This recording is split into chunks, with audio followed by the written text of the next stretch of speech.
Can you get stronger in handling life situations? Of course. But you got to go to work on yourself. You can't blame out there wishing it was easier. Wish you were stronger. I've been lecturing now for 33 years, and I'm telling you, today versus 33 years ago, I'm better. First time I gave a talk, I stood up, my mind sat back down. I've been through that whole deal. Opened my mouth, nothing came out for a while. My knees are banging together, the sweat's pouring off my face, I'm shaking like a leaf. It's called terror, in case you haven't tried it as first attempts. But I'm telling you, I got through it, and I did it again, and I got through it, and I did it again, and I got through it. And now, of course, I can lecture for a few hours in one day. People take so much offense to me.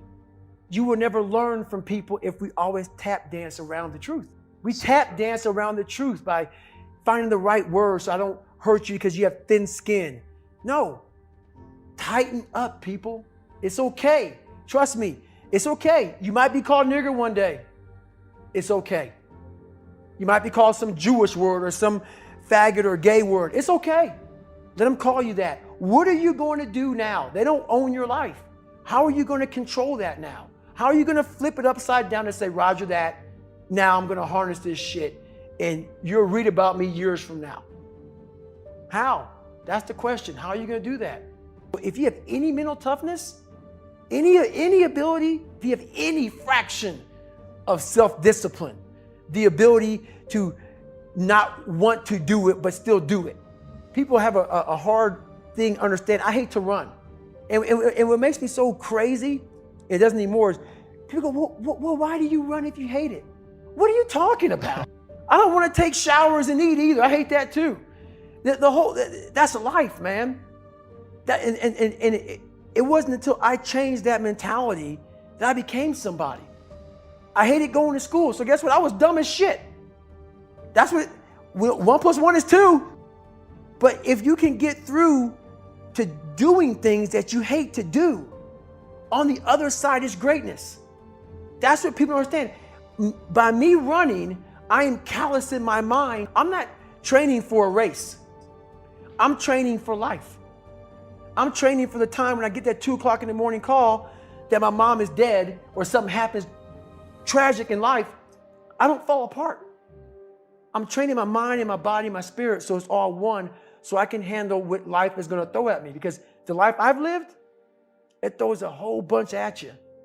And if you're not physically and mentally prepared for that, you're just going to crumble and you're good for nobody. Thicken your skin. Become more of a human being.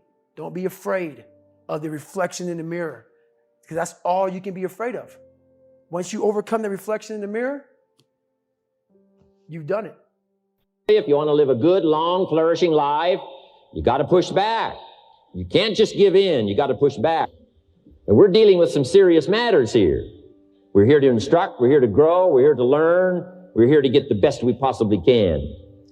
One ancient novelist said, these are the best of times and these are the worst of times.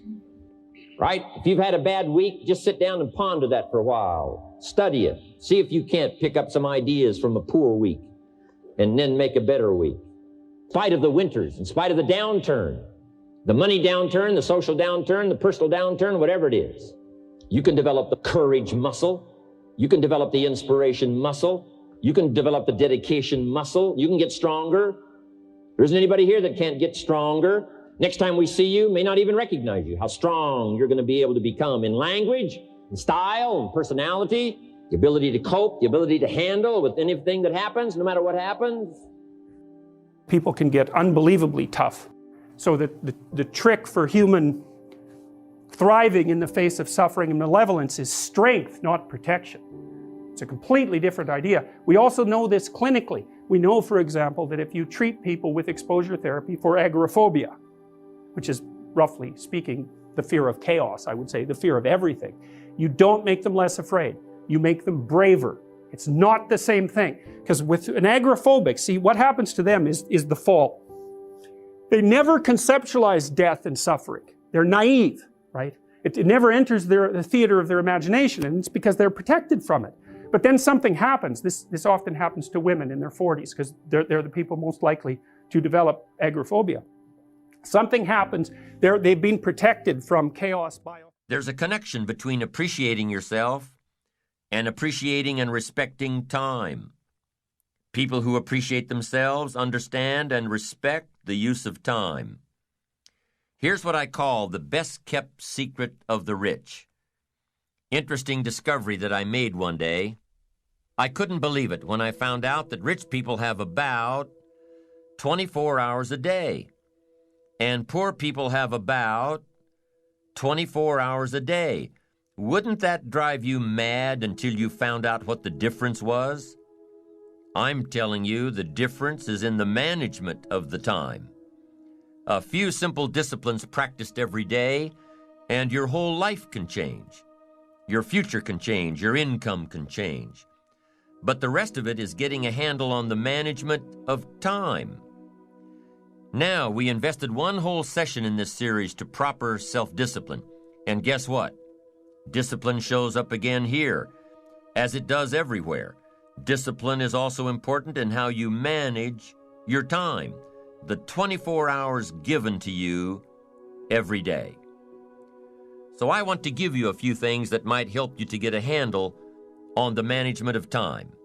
Here's the first one. Ignore the subject. Ignore the subject. That's not a bad suggestion. Somebody says, well, I've been behind all my life. Doesn't look like that's going to change. Forget it. I like that approach. At least it's honest. Nobody's ideas of success and time management are right for you unless they can be applied by you. We've already said that it's important to resist all stereotypes for success, to resist all models of success. So here's one alternative to time management. Ignore the subject. Don't let somebody pressure you by saying, here's what you've got to do with your time. Resist all that. Take advice, but don't take orders. Let somebody give you their opinions and then accept the ones you want to accept. And the ones you don't want to accept, don't accept. Resist all attempts to pressure you into becoming the model of success. Resist all that. Do it on your own time, the time that's right for you. Now here's another alternative to time management. Step down to an easier task. Step down to something more manageable. Something that doesn't require that much time, that much effort. That's an alternative. Some people in sales are promoted to being manager. They say, oh, now I've got to be a manager. Heck with this, it takes 14 hours a day, worrying about everybody. I'm getting back out in the field. Get my sales job back. And that's a good alternative. Somebody works for a company and says, oh, I'd love to own one of these companies. Then they find out what it takes to own one of those companies. What kind of pressure, what kind of hours. Can't play golf 3 days a week. And finally says, hey, you know, I've had it up to here with all the headaches and trauma and dealing with all these people's lives and running a company and being responsible for all the stuff. I'm going to step down. And that's a good alternative. It really is. Don't let yourself be pressured when stepping down might give you a better lifestyle. Little girl complained that her father never played with her.